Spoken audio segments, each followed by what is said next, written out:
Alright, this is an unplanned video, but I figured since I gotta do it, I might as well create some content. 98 Silverado, my daily driver. Went to start it up yesterday, and it didn't start. The battery was below 10 volts, and it wouldn't start. So I threw it on my charger, charged it up, and I figured, okay, well, I got some sort of parasitic voltage or, power leak on there somewhere, so let me get started up and then start trying to diagnose where that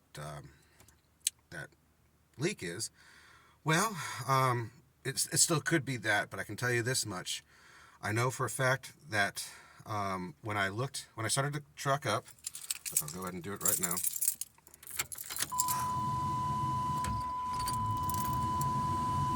It's doing it right now. I'm going to go ahead and stop this and show you. Alright, so on a cold start, it immediately goes up to 14 volts. That's about where you want for your voltage. But you give it a couple minutes, and it's going to drop down to about 12 volts. That's not good. That means that my alternator is not charging my battery properly. So I'm going to go ahead and pause this, let this run for a couple minutes, and then you'll see that it drops down. Alright, you see there? That is definitely below 13 volts, probably sitting somewhere around 12 and a half. That's not good. So what I'm going to go ahead and do is I'm going to shut this off, get my tools out, and I'll show you how I diagnose the problem. Then we'll do the repair. Alright, so here we are. I got my voltmeter connected to the terminals on the battery. And of course, right now, I'm showing 13.2, which I'd be happy with, but it's cooled off a little bit. It'll drop. Now, another thing I want to say is I also connected it to the actual output of the alternator. Disconnect this. And come over here. See, now it's saying 13.4, but like I said, it cooled off a little bit. It will drop. So, like I said, it was below 13 earlier. I'd be fine if it just stayed at this, but it wasn't. So, it's pretty much a telltale sign of a bad voltage regulator in the alternator. So, we're going to go ahead and do this.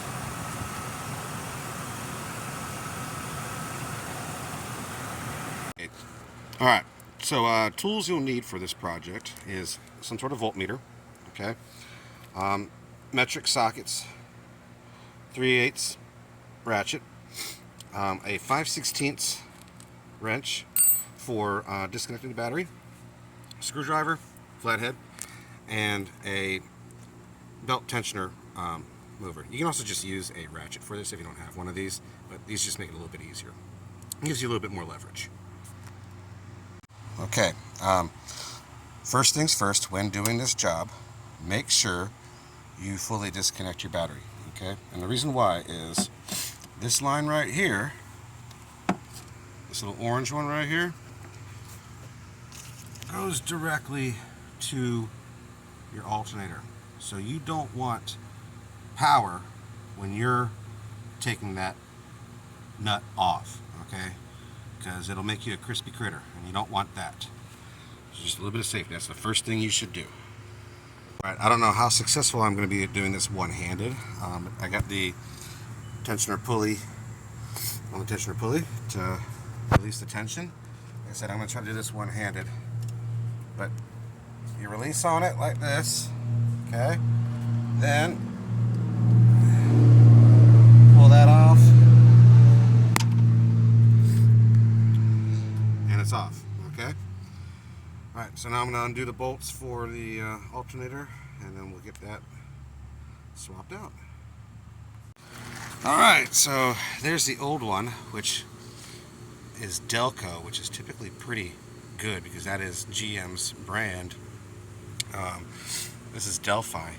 I have noticed that ever since the pandemic, electrical components for my vehicles are not lasting as long as they should. In fact, I went through 3 distributor caps each had less than 5,000 miles on it before they went bad. Like I said, ever since the pandemic, I've seen quality in electrical devices drop.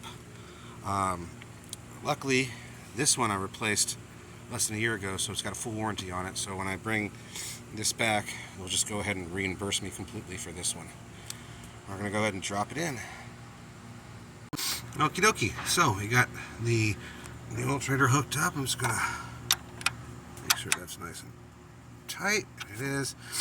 And when I'm done recording, I'll put this shield back on. There's also, I didn't mention it earlier, there's a little plug right here. It's got a clip. It's hard to get to. You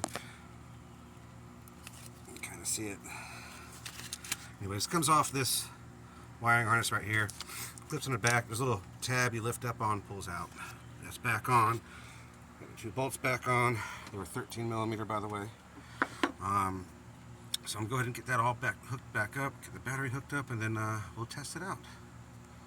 Okay, we have it hooked up. It's running. All right. And take a look at those volts.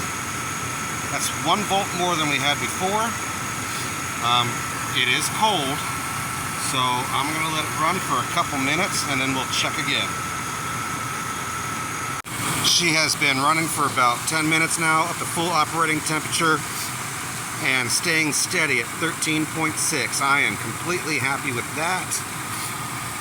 She's hot to the touch, which means I know she's at full temperature and just not even fluctuating with that 13.6, so we're good.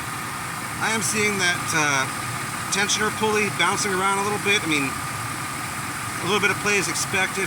If I run into a problem in the future, probably gonna see if maybe that tensioner pulley is the problem.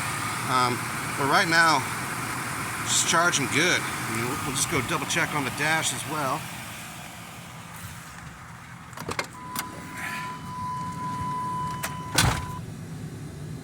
Yeah, she's good.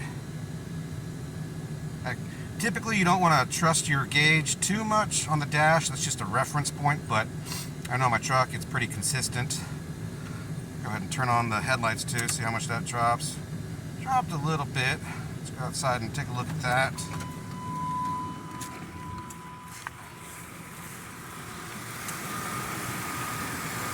See, I have the headlights on, I only dropped 0.2 of a volt. That's still within good range of charging.